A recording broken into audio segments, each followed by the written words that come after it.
My wife cheated with her ex and plotted to steal my dollar million company, but when she got to court demanding half of everything, she discovered the business was never legally mine, and it broke her.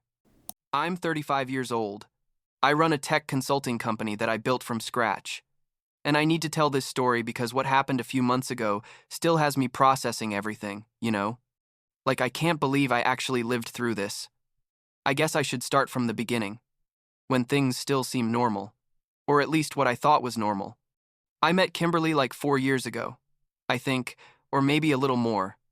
I don't remember the exact date, but I do remember it was at a business conference. One of those boring things where everyone networks and pretends they care about what you do. She worked in public relations for a mid-sized firm. Nothing spectacular, but she made decent money. And I thought she was smart, funny, attractive, all those things you look for in someone, right? We got married after 2 years of dating, a small but nice wedding, and honestly, I thought I had found the person I was going to grow old with. Like they say in movies and those cheesy things I never thought I'd say seriously. The thing is, I had been working on my business since I was like 25. Basically, my entire adult life, I dedicated to building this tech consulting company, helping other companies with their systems, their processes, that kind of technical stuff. That sounds boring but pays really well. I spent years sleeping little, working weekends, investing every penny I made back into the business. And by the time I met Kimberly, I was starting to see real results. I mean, big contracts, important clients. The kind of things that make you feel like all the effort was worth it. When we got married, Kimberly told me she wanted to quit her job, that she was tired of the stress of public relations and wanted to focus on other things, maybe start her own project eventually. I don't know. Honestly, she didn't have a very clear plan, but I was making enough for both of us, so I told her, go ahead, no problem. And at first it seemed to work well. She took care of the house, did some freelance stuff here and there, and I kept expanding the business, hiring more people, closing bigger contracts each time. But looking back, I should have seen it coming. All the signs were there and I just didn't want to see them or didn't know how to interpret them. Like 8 months ago, maybe 9, Kimberly started acting different, like more distant, colder. At first I thought it was stress. You know, sometimes couples go through stages where the spark isn't as strong. It's normal according to all the articles I read trying to understand what was happening. She started spending more time on her laptop, always with the screen half turned so I couldn't see what she was doing. And when I asked her, she'd tell me she was looking at decoration stuff or planning projects, things that sounded completely reasonable at the time. What happened next was basically what destroyed everything. One day, like 6 months ago, I came home early, like 3 in the afternoon because I had canceled a meeting and Kimberly wasn't there. She had gone out somewhere, I don't know where. Her laptop was open on the kitchen table. And look, I'm not one of those people who checks their partner's phones or computers. I had never done it before, but something in me that day told me to look, like a weird feeling in my stomach that I couldn't ignore. And then I saw the messages, literally open on the screen because she hadn't even bothered to log out. The messages were between her and someone named Trevor. And at first I thought maybe it was a friend or something. But the more I read, the more my world came crashing down. Trevor was her ex-boyfriend. I discovered that like in the 3rd message, and they had been talking for months, without me having any idea. And they weren't just messages between friends catching up. No, they were explicit messages. You know what I mean, things you definitely don't want to read about your wife with another person. But that wasn't even the worst part. The worst part was when I started reading further back in the conversation and saw they were planning something together. Trevor was basically unemployed, living with his mother according to what I could read. A real winner, as you can imagine. And Kimberly was telling him everything about my business, how much I made, what my assets were, everything. And then I saw the message that made me feel like I'd been punched in the chest, where she told him she was going to ask for a divorce soon, that according to her research, she had a right to half of everything because we were community property or something like that, and that once she had the money, they could finally be together and live well. Trevor responded with things like, "I'm so proud of you, baby, and soon we'll be free." That kind of stuff that makes you want to throw up when you read it. I sat there in the kitchen, I don't know how long, just reading message after message, watching how my wife had been planning to destroy, my life for months while I worked like an idiot to keep her comfortable.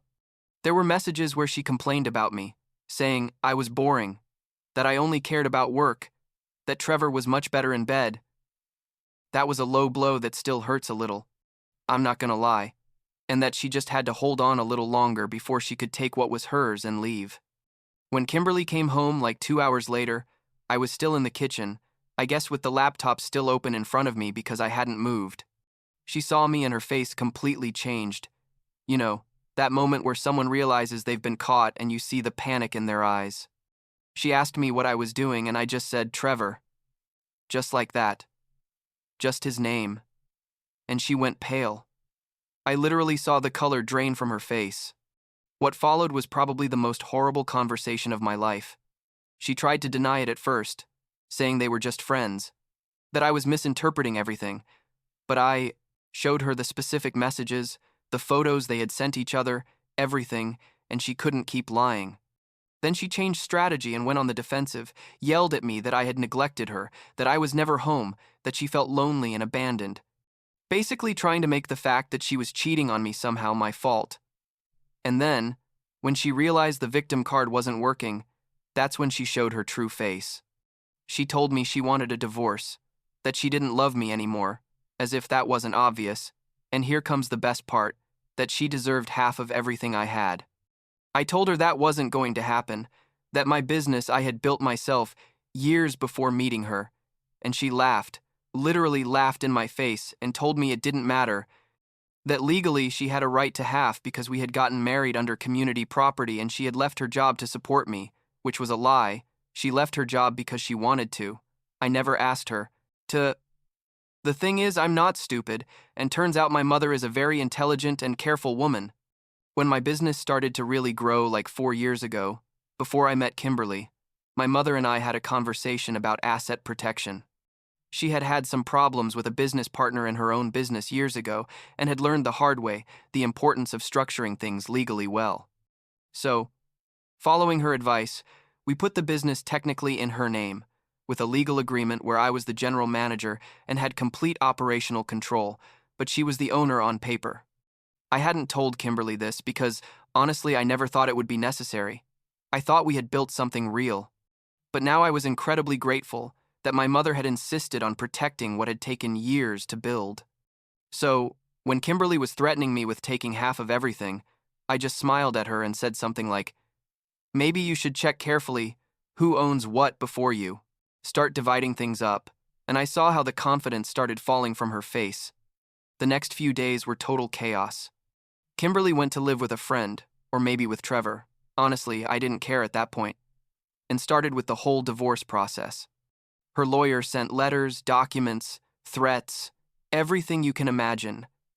In the first mediation session, which was like 2 weeks later, her lawyer arrived very confident, with a whole prepared strategy about how Kimberly had sacrificed her career to support my success and deserved to be appropriately compensated.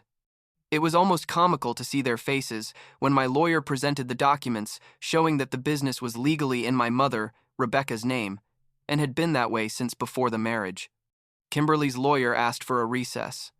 Left the room with her, and I heard them arguing in the hallway, her screaming that it couldn't be true, that I had lied to her, which was true, I guess. But lying by omission when someone is planning to rob you seems pretty justified in my opinion. But Kimberly didn't give up so easily. She launched a smear campaign against me on social media, telling all our mutual friends that I was an emotional abuser, that I had manipulated her into leaving her job and then left her with nothing, that I had hidden assets illegally so she couldn't claim what was hers. Some friends believed her. Honestly, I lost several people I thought knew me better. But most saw through her lies, especially when details about Trevor and the affair started coming out. Her lawyer kept fighting, requesting financial audits, trying to prove that the arrangement with my mother was fraudulent or something. They even tried to get my mom in legal trouble, saying she had participated in a scheme to evade community property. But the documentation was solid. Everything had been done years before I met Kimberly, and there were clear business reasons for the structure we had, so none of their accusations stuck. The legal process was exhausting, I'm not gonna lie. I spent months going back and forth to court, spending money on lawyers, enduring Kimberly's public attacks. She did everything possible to paint herself as the victim, showed up to court in modest clothes, no makeup, crying when she talked about how she had trusted me and I had betrayed her. The irony was almost unbearable. Her lawyer presented a whole case about how she had left her promising career in public relations, how she had supported my success from the shadows, how she deserved to be compensated for those 2 years of sacrifice. But the evidence didn't lie. We presented company records showing it had always been in my mother's name, contracts signed years before the marriage, testimonies from clients and employees who confirmed that I was the one who had built and operated the business without any contribution from Kimberly. We also presented evidence of her messages with Trevor, not the most graphic ones because that would have been unnecessary, but the ones that clearly showed she had planned to marry me with the intention of eventually divorcing and taking what she could. The judge, an older man who seemed to have seen everything in his career, listened to both sides and then made his decision. He ruled that Kimberly had no legal right to claim part of the business because it had never technically been mine during our marriage, and that the ownership structure was completely legitimate and had been established for valid business reasons long before our marriage. He granted her a small compensation for some shared assets like the house we had bought together, we sold it and split the profits, and some personal savings, but in total it was much less than what she expected, probably like a tenth of what she had planned to take. When we left the courthouse that last day, Kimberly shot me a look of pure hatred. Like if looks could kill, I'd be dead right there. But honestly, I just felt relief. 2 years of my life wasted on someone who never really loved me, who only saw in me an opportunity to live comfortably without working, but at least she didn't destroy me financially like she had planned. The business kept operating normally throughout the whole process.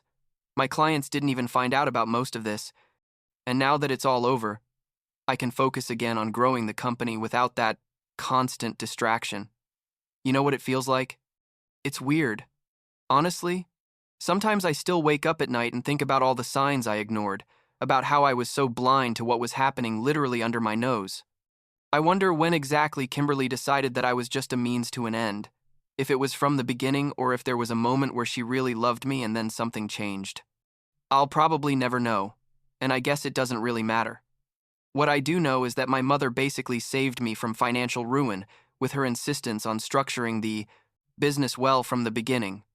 I constantly tell her she's the smartest woman I know, and she just laughs and tells me it's experience, that she learned the hard way and wanted to make sure I didn't have to go through the same thing. Eventually, I'm going to transfer the business back to my name, now that this whole mess is over. But first, I'm going to let a little more time pass, just to be sure Kimberly doesn't have more tricks up her sleeve. The last time I heard anything about her was like a month ago, when a mutual friend told me that she and Trevor had broken up. Apparently, he turned out to be as much of a loser as he seemed, and she realized very quickly that living with an unemployed guy who lives with his mother wasn't as glamorous as she had imagined. Part of me felt a small satisfaction with that news. I'm not gonna lie, but another part just felt pity. Kimberly destroyed her life through ambition and believing she could manipulate the system. And now she's alone, without a job, without money, without anything, really. I'm doing fine, honestly. The business is growing more than ever. I closed 3 big contracts last month that are going to keep me busy for at least a year, and I'm dating someone new. An engineer who has her own company and understands what it's like to work hard for what you have. It's still nothing serious. We're just getting to know each other, but it's refreshing to be with someone who has her own goals and doesn't see me as a walking ATM. Do I trust less now? Definitely. Did it make me more cynical about marriage and relationships? Probably. But I also learned that protecting what you've built isn't being paranoid or distrustful, it's being smart, and that sometimes people who say they love you really only love what you can give them. It's an expensive lesson I hope I don't have to repeat, but at least I came out the other side with my business intact and an incredible story to tell.